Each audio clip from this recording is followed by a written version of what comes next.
शुक्रिया आपका बहुत।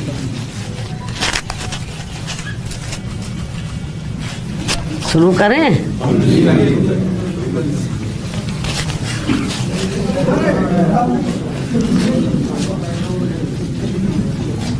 सबसे पहले आज मैं अपने जन्मदिन के मौके पर आप सभी मीडिया बंधुओं को वे आपके माध्यम से पूरे देशवासियों को तथा बीएसपी के सभी छोटे बड़े पदाधिकारियों, कार्यकर्ताओं एवं अपने शुभचिंतकों को भी नववर्ष सन 2024 की हार्दिक बधाई एवं शुभकामनाएं देती हूँ।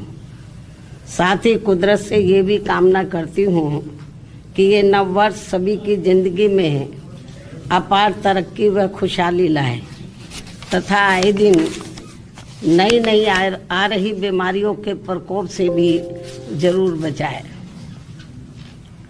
वैसे मेरे जन्मदिन को लेकर आप लोग ये अवगत हैं कि नव वर्ष के पहले महीने में ही अर्थात आज के ही दिन दिनांक 15 जनवरी को पूरे देश भर में बीएसपी पार्टी व मूवमेंट से किसी न किसी रूप में जुड़े लोग मेरा जन्मदिन विशेषकर जन कल्याणकारी दिवस के रूप में ही मनाते हैं और वे इस वर्ष आज भी उसी मिशनरी भावना व सोच के तहत ही मेरा जन्मदिन मना रहे हैं। पूरे देश भर में मेरा जन्मदिन मना रहे हैं। उसके लिए मैं उन सभी लोगों का व अपने शुभ चिंतकों का भी हार्दिक दिल से आभार प्रकट करती हूँ। हालांकि इस मामले में मैं ये भी कहना चाहूँगी कि हमने यूपी में अपनी पार्टी के नेतृत्व में 4 बार रही सरकार के दौरान यहाँ सर्वजन हिताय व सर्वजन सुखाय के लिए और उसमें भी खासकर दलितों, आदिवासियों, अति पिछड़े वर्गों, मुस्लिम व अन्य धार्मिक अल्पसंख्यकों के साथ साथ गरीबों, मजदूरों, बेरोजगारों, छात्रों, युवाओं, महिलाओं, व्यापारियों, कर्मचारियों, किसानों व अन्य मेहनतकश लोगों के हित एवं कल्याण के लिए भी अनेकों अति महत्वपूर्ण जन कल्याणकारी योजनाएं शुरू की हैं, जिनके अब देश में दूसरी पार्टियों की सरकारें नकल करके व नाम एवं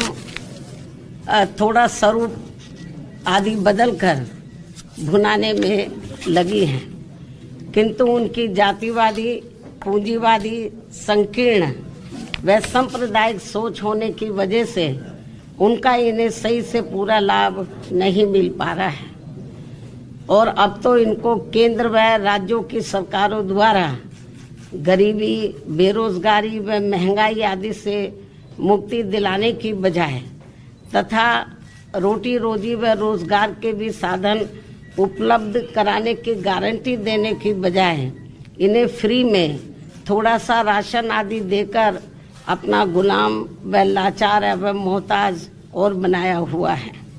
जबकि हमने यहाँ यूपी में अपनी पार्टी के नेतृत्व में 4 बार रही सरकार के दौरान इन लोगों को वर्तमान सरकारों की तरह अपना गुलाम व लाचार एवं मोहताज न बनाकर बल्कि इन्हें बड़ी तादाद में सरकारी एवं गैर सरकारी क्षेत्रों में रोटी रोजी एवं रोजगार आदि के साधन उपलब्ध करा के व इनकी गारंटी देकर काफ़ी हद तक इनको अपने पैरों पर खड़ा भी किया है। साथ ही इन्हें मान सम्मान व स्वाभिमान की जिंदगी बसर करने का भी काफ़ी मौका दिया है, जो वर्तमान में हमें कहीं पर भी होता हुआ नज़र नहीं आ रहा है। और अब पिछले कुछ वर्षों से केंद्र व राज्यों की भी सरकारों द्वारा अपने इन सब कमियों पर पर्दा डालने के लिए जिस प्रकार से धर्म व संस्कृति की आड़ में राजनीति की जा रही है, तो उससे अपने देश का संविधान एवं लोकतंत्र मजबूत नहीं बल्कि कमजोरी होगा। ऐसी स्थिति में आज मैं अपने जन्मदिन के खास मौके पर व मीडिया के जरिए इन सभी दुखी एवं पीड़ित लोगों से व विशेषकर बहुजन समाज के सभी वर्गों से अर्थात दलितों, आदिवासियों, अति पिछड़े वर्गों, मुस्लिम व अन्य धार्मिक अल्पसंख्यक समाज के लोगों से ये कहना चाहूँगी कि वे अपनी रोटी रोजी व रोजगार आदि के लिए तथा मान सम्मान एवं स्वाभिमान की जिंदगी बसर करने व अपनी वर्तमान एवं आगे आने वाली पीढ़ी की बेहतरी के लिए भी अपने संतों, गुरुओं व महापुरुषों में भी खासकर महात्मा ज्योतिबा फूले, श्री छत्रपति शाहू जी महाराज, श्री नारायण गुरु, परम पूज्य बाबा साहब डॉक्टर भीमराव अंबेडकर एवं मान्यवर श्री कांशीराम जी आदि के बताए हुए रास्तों पर चलकर अपनी एकमात्र हितैषी पार्टी बीएसपी को हर मामले में जरूर मजबूत बनाना है तथा जिनके हित व कल्याण के लिए मैंने अपनी पूरी जिंदगी भी समर्पित की है। साथ ही केंद्र व राज्यों की भी सत्ता खुद अपने हाथों में लेकर बाबा साहब डॉक्टर भीमराव अंबेडकर द्वारा निर्मित संविधान में दिए गए संवैधानिक कानूनी अधिकारों का भी सही से पूरा लाभ लें, तभी फिर वास्तव में इन वर्गों के लोग अपनी खुशहाल जिंदगी व्यतीत कर सकते हैं। और ये सब हमने उत्तर प्रदेश में अपनी सरकार के समय में काफ़ी कुछ करके भी दिखाया है, जबकि कांग्रेस, बीजेपी व इनकी सभी सहयोगी पार्टियां भी जिनकी सोच, सिद्धांत एवं कार्यशैली पूर्ण रूप से जातिवादी, पूंजीवादी, संकीर्ण, सांप्रदायिक व सामंतवादी भी है, ऐसी ये पार्टियां सत्ता में बने रहकर इनको कभी भी अपने पैरों पर खड़े होते हुए देखना नहीं चाहती हैं। ऐसे में फिर इन सभी विरोधी पार्टियों की सरकारों के चलते इनका सही से पूरा विकास व उत्थान आदि नहीं हो सकता है। इतना ही नहीं बल्कि देश में SC, ST व OBC वर्गों के लोगों को सरकारी नौकरियों एवं अन्य और क्षेत्रों में भी आरक्षण दिए जाने की संविधान में जो व्यवस्था की गई है, तो उनका भी अब इन विरोधी पार्टियों की रही सरकारों में इन्हें पूरा लाभ नहीं मिल पा रहा है तथा अन्य और मामलों में भी इनकी लगभग यही खराब व दयनीय स्थिति बनी हुई है। इसलिए इन सब बातों को ध्यान में रखकर देश में गरीबों, मजदूरों, बेरोजगारों तथा बहुजन समाज के सभी वर्गों के लोगों को बीएसपी से जुड़ना तथा इन्हें फिर सत्ता तक पहुंचना बहुत जरूरी है।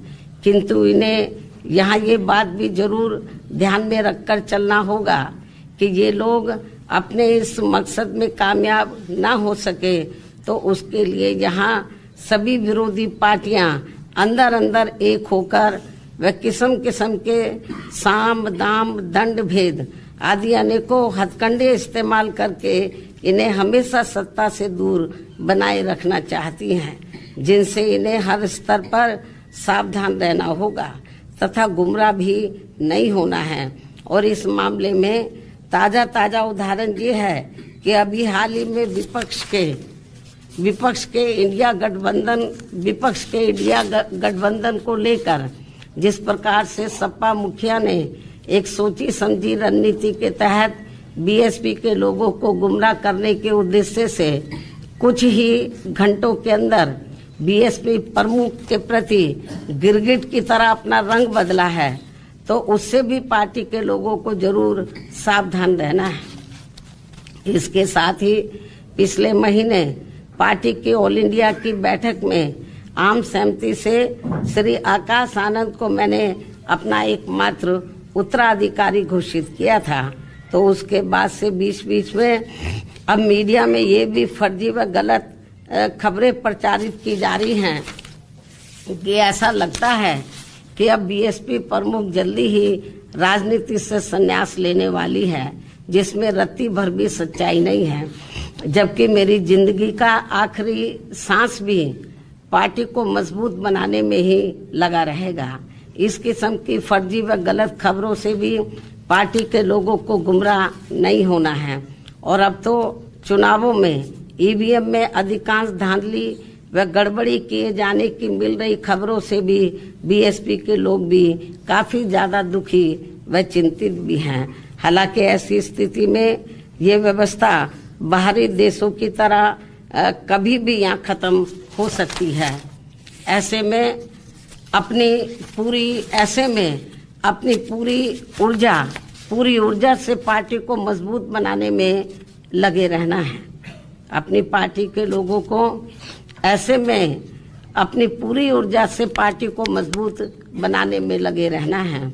और यदि पार्टी के लोग इन सभी हालातों का मुकाबला करके अपनी पूरी ईमानदारी व निष्ठा से आगे बढ़ने की पहल करते हैं तो फिर हमारी पार्टी जरूर आगे बढ़ेगी।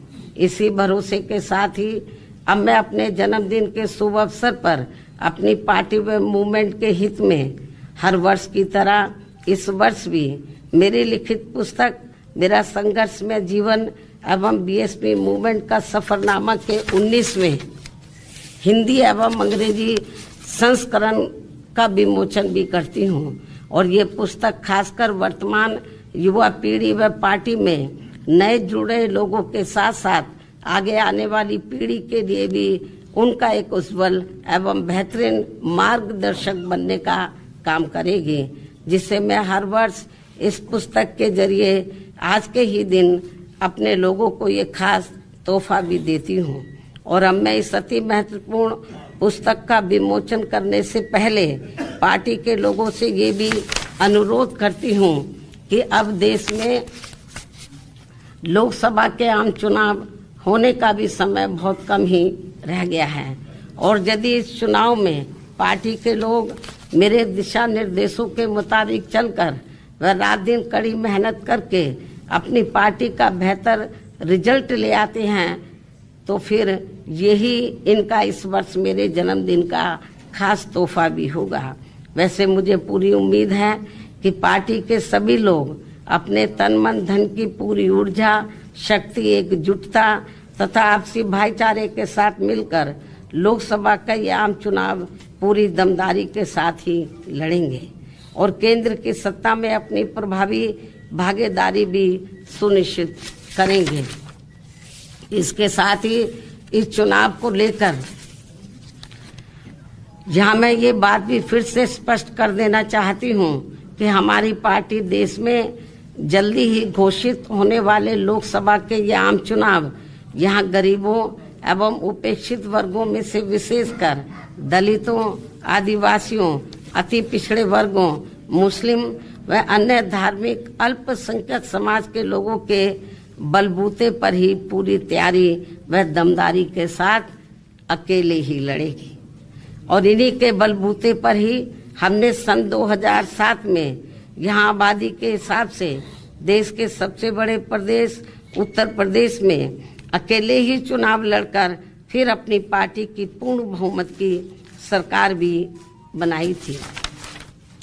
इसलिए अपने इस अनुभव को भी खास ध्यान में रखकर हमारी पार्टी लोकसभा के ये आम चुनाव अकेले ही लड़ेगी तथा देश की जातिवादी, पूंजीवादी, संकीर्ण व सांप्रदायिक सोच रखने वाली सभी विरोधी पार्टियों से अपनी दूरी बना के रखेगी। अर्थात हमारी पार्टी यहाँ किसी भी गठबंधन व पार्टी के साथ मिलकर ये चुनाव नहीं लड़ेगी। इसके साथ ही यदि ये चुनाव सन 2007 में यूपी विधानसभा के हुए आम चुनाव की तरह फ्री एंड फेयर होता है, जिसमें उस समय ईवीएम में कोई भी धांधली व गड़बड़ी आदि नहीं की गई थी, तो फिर इस बार हमारी पार्टी लोकसभा के आम चुनाव अकेले ही लड़कर अपना बेहतर रिजल्ट जरूर लाएगी। यहाँ मैं ये भी कहना चाहूँगी कि हमारी पार्टी गठबंधन न करके अकेले ही चुनाव इसलिए लड़ती है क्योंकि इस पार्टी का सर्वोच्च नेतृत्व एक दलित के हाथ में है, जिनके प्रति अधिकांश पार्टियों की जातिवादी मानसिकता अभी तक भी नहीं बदली है। यही मुख्य वजह है कि गठबंधन करके चुनाव लड़ने में बीएसपी का वोट तो गठबंधन से जुड़ी पार्टी को पूरा चला जाता है, लेकिन उनका अपना बेस वोट वह विशेषकर अपर कास्ट समाज का वोट बीएसपी को ट्रांसफर नहीं हो पाता है।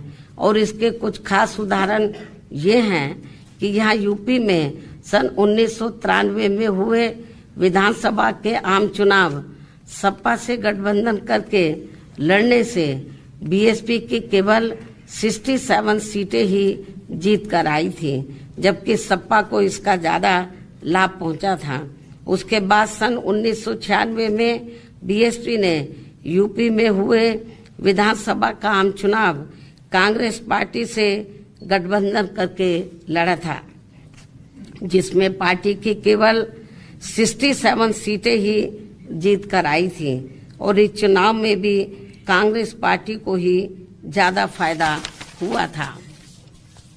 तो तब फिर बीएसपी ने यहाँ सन 2002 में विधानसभा के हुए आम चुनाव अकेले ही लड़ा था, जिसमें पार्टी की पहली बार यहाँ 67 से बढ़कर लगभग 100 सीटें जीत कर आई थी, जिसमें 2 हमारे विधायक सिंबल ना मिलने की वजह से समय से इंडिपेंडेंट जीत कर आए थे।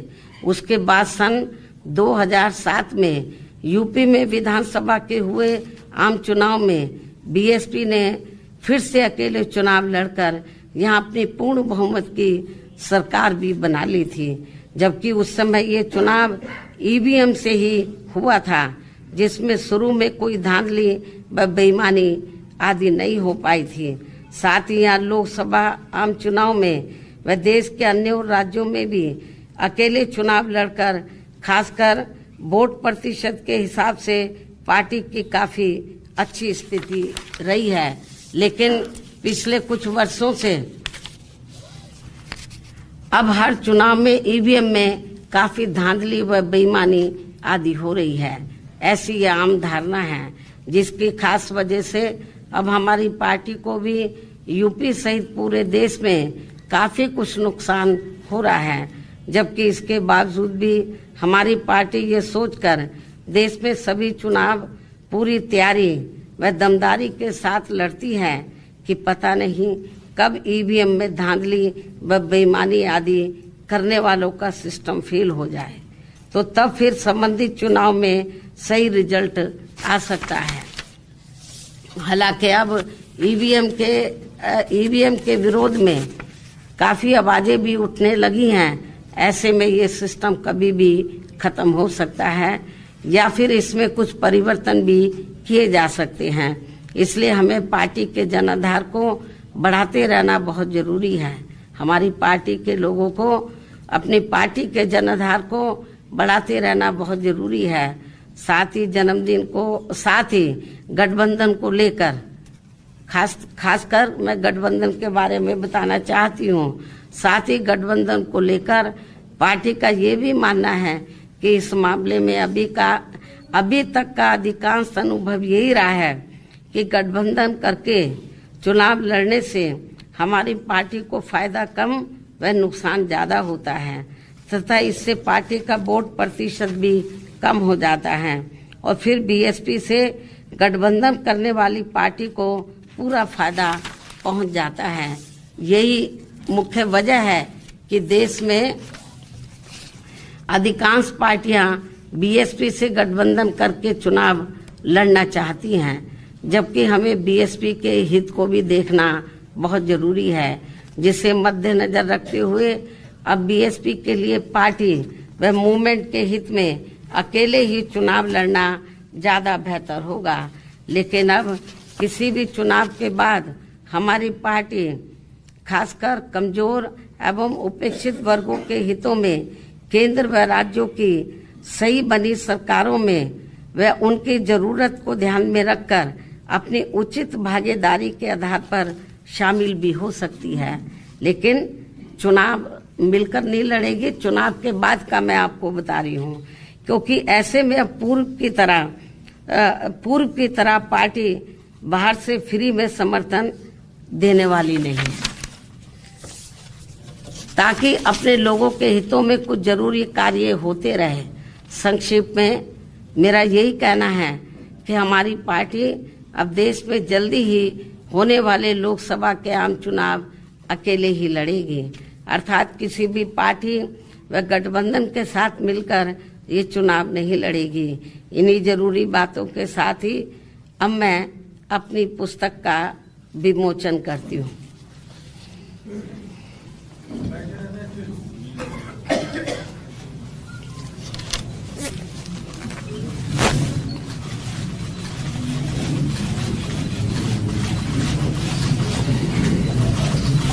मायावती जी देश के तत्कालीन प्रधानमंत्री, पहले ये काम तो हो जाने दो।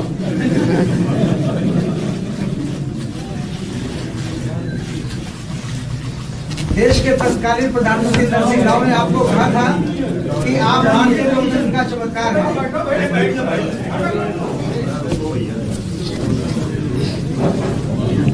आपको किताब से नफरत है क्या? दोनों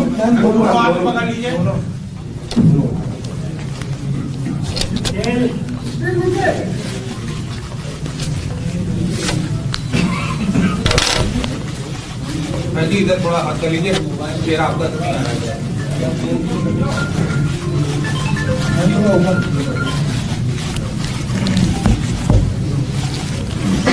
मेरा सवाल ये था। अरे मेरी बात तो खत्म कर लें दो पहले। और अब मैं अंत में मीडिया बंधुओं से मेरे जन्मदिन का केक आदि लेने का आग्रह करते हुए अपनी बात यहीं समाप्त करती हूँ।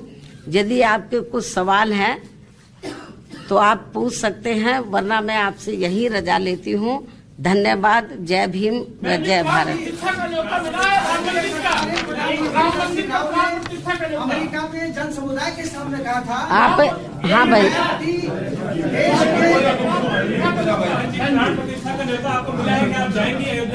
आप एक ही सवाल पूछ लो पहले। आप दोनों तय कर लो कि पहले मैं आपका जवाब दूं या आपका दूं। तत्कालीन प्रधानमंत्री नरसिंह राव ने अमेरिका में भारतीय समुदाय के सामने कहा था कि मायावती देश के लोकतंत्र का चमत्कार है, और देश ने उस समय स्वीकार किया था कि मायावती देश की प्रधानमंत्री पद की दावेदार बन चुकी है। आज आपका दावा क्या है? उनकी सोच का मैं स्वागत करती हूँ। आपने ये सवाल पूछा कि आपको राम मंदिर से निर्माण से संबंधित जो कंप्लीट लगभग होने के लिए जा रहा है, उससे संबंधित जो प्रोग्राम इस महीने 22 जनवरी को होने के लिए जा रहा है, तो उसके संबंध में आपने ये सवाल पूछा है कि क्या आपको इसका निमंत्रण मिला है, यही आपका सवाल है। तो मैं आपको ये बताना चाहती हूँ कि मुझे इसका निमंत्रण मिला है। तो और अभी इसका मैंने वहाँ जाने का अभी कोई फैसला नहीं लिया है, क्योंकि अभी मैं अपने पार्टी के काम में बहुत व्यस्त हूँ।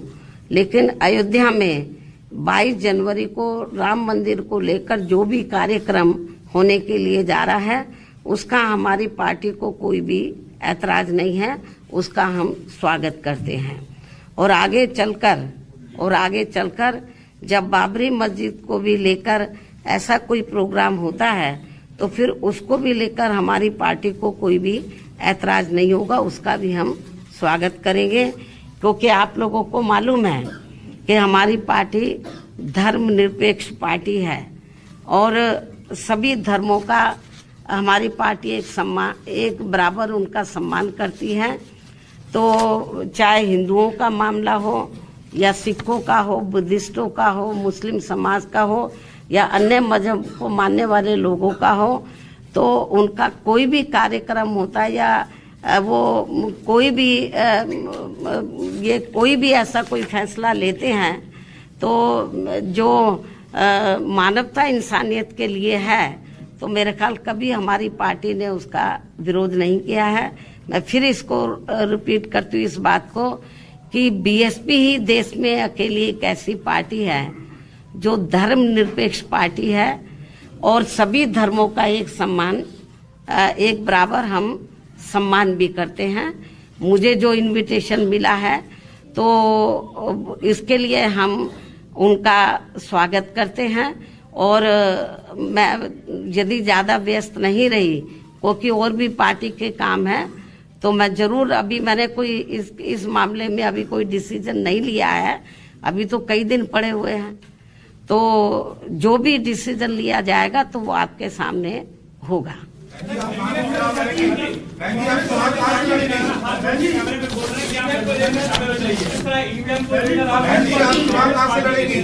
हाथ जोड़ के बोल रहे हैं कि आप गठबंधन में शामिल हो जाइए। क्या कांग्रेस पार्टी ने आपको औपचारिक कुछ निमंत्रण दिया है कि आप शामिल होइए प्लीज? नहीं, क्या कहना चाहते हैं हम? कांग्रेस पार्टी के जो नेता है, पूर्व नेता है, मौजूदा नेता है, वो सब कैमरे के सामने हाथ जोड़ के बोल रहे हैं कि बहन जी आप हमारे गठबंधन में शामिल हो जाइए। तो क्या कोई औपचारिक बातचीत हुई आपसे? मेरे ख्याल आपको ज्यादा मालूम होगा। अच्छा बहन जी, आप चुनाव कहाँ से लड़ेंगी? आप हमेशा अभी इलेक्शन अनाउंस नहीं हुआ है। आप हमेशा आपका रुख रहता है, इसको लेकर सड़कों पे कब उतरेंगे, कब तक इसका विरोध दर्ज करेंगे? जरूरी है सड़कों पे उतरना, काम करने के अपने तौर तरीके होते हैं, हर पार्टी के अपने तौर तरीके होते हैं। कांग्रेस का अपना तौर तरीका अलग है, बीजेपी का अपना है, हमारी पार्टी का अपना अलग तौर तरीका। हमारी पार्टी एक कैडर बेस्ड पार्टी है। शायद आपको मालूम नहीं है कि पूरे देश में इस समय हमारी पार्टी के छोटे छोटे कैडर कैंप चल रहे हैं, अकेले यूपी में नहीं, देश के अन्य राज्यों में भी, और बंद जगह पे वो कैडर कैंप होते हैं जिसमें पार्टी और मूवमेंट के बारे में उनको डिटेल में बताया जाता है। तो जरूरी नहीं है हम हाउ हल्ला करें जैसे दूसरी अपनी पार्टी के अपने अपने तौर तरीके हैं, हमें दूसरी पार्टियों की नकल नहीं करनी है। हमारा जो अपना एक सिस्टम है काम करने का, उसके हिसाब से हम लोग चलते हैं। ऑनलाइन ऐप भी आपने जारी किया है? ऑनलाइन ऐप जारी करने हैं? अब ये तो चलता रहता है, अब ये आपके सामने आता रहेगा। हाँ हाल के चुनाव में मैडम, हाल के चुनाव में जो मत प्रतिशत था आपका जो 2.5 से 1 रह गया है, और ऐसी स्थिति में किस तरह से आपका ये मत प्रतिशत बढ़ेगा? राजनीति में उतार चढ़ाव आते रहते हैं। बीजेपी एक सवाल बहन जी और करना चाह रहा था कि ये कहा जा रहा है कि अगर गठबंधन बसपा नहीं करती है तो सारा फायदा जो है भाजपा को पहुंचेगा। अब कौन क्या सोच रहा है ये तो आप उन्हीं से पूछे, लेकिन मुझे तो ऐसा लगता है कि ये लोग जितना कांग्रेस बीजेपी वाले ये लोग चुनाव लड़ेंगे मजबूती से, तो आपको मालूम है कि इनका अपर कास्ट का वोट हमको मिलने वाला तो है नहीं, इनका बढ़ जाएगा, बीएसपी को फायदा भी हो सकता है।